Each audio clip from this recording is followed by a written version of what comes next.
উচ্চ আদালতের প্রধান বিচারপতি কুরেশি একটি রিট মামলার রায়ে রাজ্য সরকারকে নির্দেশ দিয়েছেন, মামলা যারা করেছেন 10 জন বন দপ্তরের অস্থায়ী শ্রমিক, তাদেরকে স্থায়ী শ্রমিক হিসেবে নিযুক্তি দিতে হবে এবং এই নিযুক্তি হবে 1/1/2018 থেকে।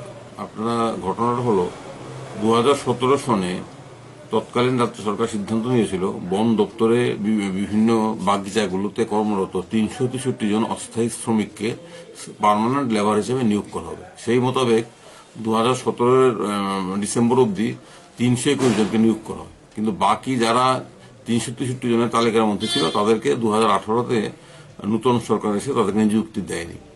এর বিরুদ্ধে ইতিমধ্যে 10 জন মামলা করেছিলেন।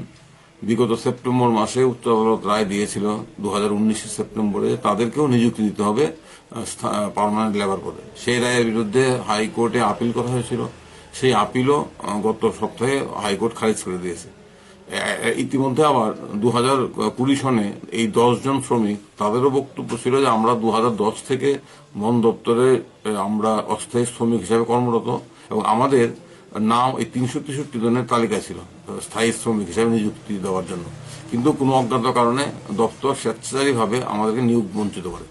আজকে এই মামলা ওঠার পর হাইকোর্ট দুপক্ষের বক্তব্য শুনে তাদের আবেদনকারীদের বক্তব্য মঞ্জুর করেছেন এবং বলেছেন যে পূর্বতন মামলায় যে রায় দিয়েছিল হাইকোর্ট, যে রায় ডিভিশনের যে বহাল আছে, সেই রায় মোতাবেক এই 10 জনকেও বন দপ্তরে স্থায়ী পদে পার্মানেন্ট লেবারের জন্য পদে নিযুক্তি দিতে হবে।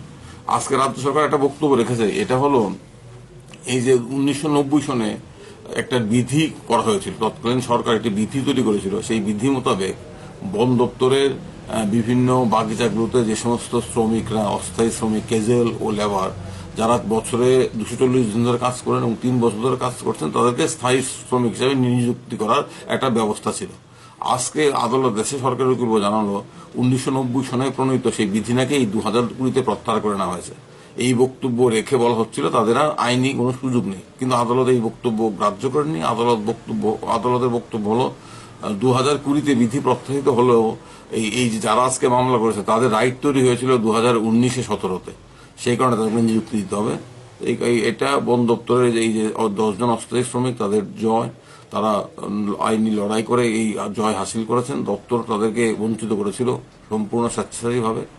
আর এখন যেটা হচ্ছে, এখন এই নতুন সরকার এসে আজকে যেটা জানলাম, আমি জানতাম না, 2020-তে বিধি তুলে দিয়েছেন। অর্থাৎ এর ফলে এখন যারা বন দপ্তরের বিভিন্ন বাগিচাগুলোতে অস্থায়ী শ্রমিক হিসেবে কাজ করছে তাদের ভবিষ্যৎ সম্পূর্ণ অন্ধকার। কারণ আগে আইন মোতাবেক 3 বছর পর তাদের স্থায়ী শ্রমিক, পার্মানেন্ট লেবারার, পরে ফার্ম ওয়ার্কার হিসেবে রেগুলারাইজেশন হওয়ার সুযোগ ছিল, এবং এই সুযোগটাই তুলে নেওয়া হয়েছে। যাই হোক, আজকের মামলাকারীরা এতে এফেক্টেড হবেন না, কারণ তাদের অধিকারটা তৈরি হয়ে গেছিল 2018-17-তে।